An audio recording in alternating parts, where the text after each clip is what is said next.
Assalamualaikum warahmatullahi wabarakatuh. Perkenalkan, nama saya Devi Rusmayanti dari Prodi Manajemen 6A Sekolah Tinggi Ilmu Ekonomi Latifah Mubarakiyah Suryalaya. Dalam video kali ini, saya akan menjelaskan salah satu materi dari mata kuliah Sistem Informasi Manajemen yang berjudul Pengembangan Sistem. Mohon disimak ya. Pembahasan. Yang pertama, cara mendapatkan sistem. 2. Tahap pengembangan sistem. 3. Perencanaan sistem informasi strategi. 4. Critical success factor. 5. Cara mengevaluasi sistem. Dan yang terakhir, perencanaan sistem bisnis. 1. Cara mendapatkan sistem. Yang pertama, membeli sistem atau program jadi. 2. Memesan kepada perancang sistem. 3. Meminta pihak luar yang bergerak di bidang sistem informasi untuk mengolahkan data perusahaan. Adapun cara mendapatkan program komputer, yang pertama, mencoba menggunakan program komputer yang diminati. Kalau cocok, barulah perusahaan membelinya, atau disebut juga dengan shareware. Yang kedua, mengambil atau mendownload program atau sistem gratis dari internet. 3. Menyewa sistem, biasanya dibayar secara tahunan. Cara mendapatkan sistem berikut dengan kebaikan dan kelemahannya dapat dilihat dalam tabel. 2. Tahap pengembangan sistem. Cara pertama yaitu konvensional, sering juga disebut dengan SDLC, System Development Life Cycle. Cara kedua adalah metode cepat, atau sering disebut juga RAD, Rapid Application Development. Pengembangan sistem dengan cara SDLC. Tahap pertama yaitu tahap analisis, yang kedua tahap desain, yang ketiga tahap implementasi, dan yang keempat tahap operasi atau maintenance. Berikut ini tahap-tahap yang sudah saya sebutkan sebelumnya, beserta dilakukan oleh siapa, kegiatannya seperti apa, metode yang digunakan, dan hasilnya bagaimana, bisa dilihat dalam tabel. Intinya, analisis yaitu tahap mengidentifikasi masalah yang ada atau menciptakan masalah yang baru. Desain yaitu tahap untuk merealisasikan usulan yang dihasilkan pada tahap analisis. Tahap ini dilakukan oleh perancang sistem atau sistem designer. Implementasi yaitu tahap menjalankan sistem yang baru saja dirancang. Operasi yaitu tahap penggunaan sistem.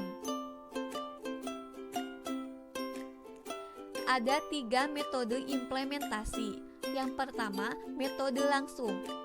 Dalam metode ini, sistem lama langsung digantikan oleh sistem yang baru. Yang kedua, metode bertahap. Dalam metode ini, sebagian sistem lama dihentikan dan digantikan dengan sistem baru. Yang ketiga, metode paralel. Dalam metode ini, sistem baru akan digunakan bersama-sama dengan sistem lama dalam kurun waktu tertentu. Apabila sistem baru sudah dapat berfungsi dengan baik, maka sistem lama akan segera dihentikan. Metode pengembangan cepat.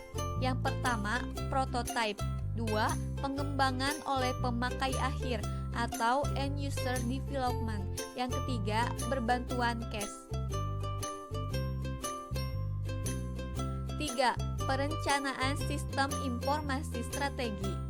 Tujuan dalam tahap ini yaitu yang pertama, business alignment, yaitu penyesuaian antara teknologi informasi dengan misi dan visi perusahaan.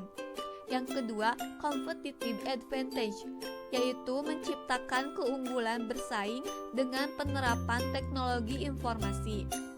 Yang ketiga, resource management, yaitu mengembangkan rencana pengelolaan sumber daya informasi yang efektif dan efisien, termasuk pengelolaan personalia, perangkat keras, perangkat lunak, data, dan jaringan. Yang keempat, arsitektur teknologi, yaitu mengembangkan kebijakan teknologi dan merencanakan arsitektur teknologi informasi untuk organisasi. 4. Critical Success Factor. CSF atau faktor penentu keberhasilan merupakan salah satu metode dalam perencanaan sistem. Para pimpinan mengidentifikasi hal-hal yang mempengaruhi suksesnya suatu proyek atau kegiatan. Dengan mengidentifikasi CSF, manajer dapat mengupayakan agar suatu proyek atau kegiatan dapat mencapai tujuannya. 5. Cara mengevaluasi sistem. Sistem yang baru maupun sistem yang lama harus dievaluasi secara berkala untuk menentukan apakah sistem tersebut masih dapat berfungsi seperti yang diharapkan atau tidak. Apabila sistem dirasakan sudah tidak dapat memenuhi kebutuhan para pemakainya, maka harus segera diganti dengan sistem yang baru. Sistem informasi memiliki banyak komponen, sehingga apabila manajemen akan mengevaluasi komponen, harus ditentukan juga komponen apa saja yang akan dievaluasi.